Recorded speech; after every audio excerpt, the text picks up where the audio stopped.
올해 우리 금융시장은 그야말로 격변의 나날을 보냈습니다. 금리, 물가, 환율 등 어느 지표 하나 여의치 않았는데요. 올해 우리 경제와 금융시장은 어땠는지, 내년 전망은 어떨지 취재기자와 이야기 나눠보겠습니다. 임태성 기자 나왔습니다. 어서 오세요.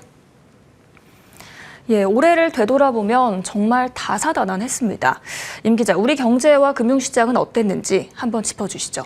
네, 제가 주말 동안에 지난 1년간 썼던 기사랑 취재했던 내용들을 쭉 훑어보니까 정말 단 한순간도 어렵지 않은 순간이 없었던 것 같습니다.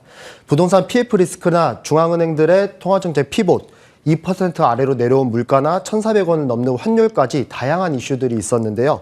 우리 경제의 현 주소를 살펴보면 지난해보다는 낮지만 여전히 기초체력은 약화했다라고 정리할 수 있을 것 같습니다. 지난해 4개 분기 연속 0%대 성장을 보인 우리나라는 올해 1분기 1%대 깜짝 성장을 보였습니다. 경제 버팀목이던 수출이 호조세를 보인 영향이지만 여전히 내수 침체와 투자 부진의 늪은 넓고도 깊습니다. 그 결과 2분기에는 마이너스 성장을 보인 후 3분기에도 0%, 4분기에도 0%대 성장을 보일 것으로 전망을 하고 있는데요. 한국은행이 13차례나 기준금리를 묶어두고 있다가 지난해 10월과 11월에 깜짝 인하를 단행한 것도 물가가 안정세로 내려온 덕도 있겠지만 결국은 경기 부양이 시급하다라는 방증이기도 합니다. 근데 더욱 부정적인 점은 내년이 더 힘들 수 있다는 겁니다.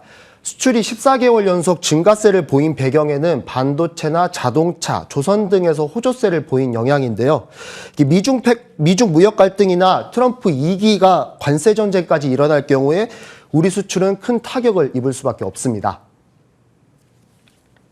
1기 때 보면 교역량이 한 1% 정도 이상 줄었었어요. 그러니까 예상보다. 이제 아니면 이전 흐름보다 줄었기 때문에 사실은 이번에도 뭐 그 정도 이상, 뭐 최소한 그 정도의 이제 교역이 둔화되는 것들을 예상을 하고 있고, 그렇게 되면 당연히 수출은 안 좋을 수 있을 것 같아요. 네, 거기에 국민들의 지갑이 굳게 닫혔다는 점도 우려되는 대목입니다. 이 소비자 물가 상승률이 1.5%로 내려왔고 한국은행도 금리를 인하하다 보니 고금리 부담도 조금씩 줄고 있는 것도 사실인데요. 하지만 지난해부터 이미 물가가 많이 올랐다 보니까 물가 레벨 자체가 너무 높은 상황이어서 선뜻 지갑을 열기가 쉽지 않은 상황입니다. 거기에 계엄 사태까지 터지면서 송년회 특수도 사라졌는데요.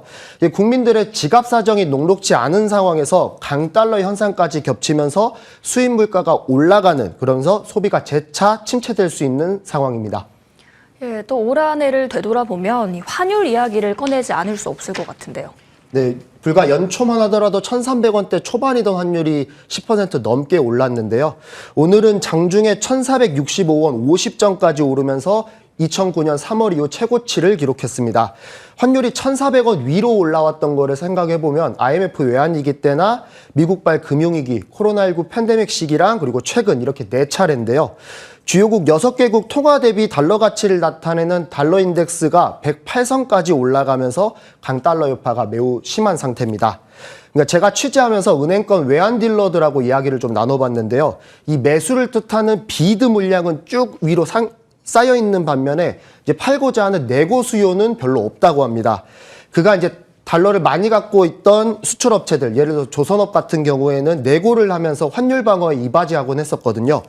근데 하지만 이 환율 자체가 최근에 타깃 레벨을 너무 높게 이제 웃도는 상황이 연출이 되다 보니까 조금 더 있다 팔아야지라는 인식이 지배적이라고 합니다.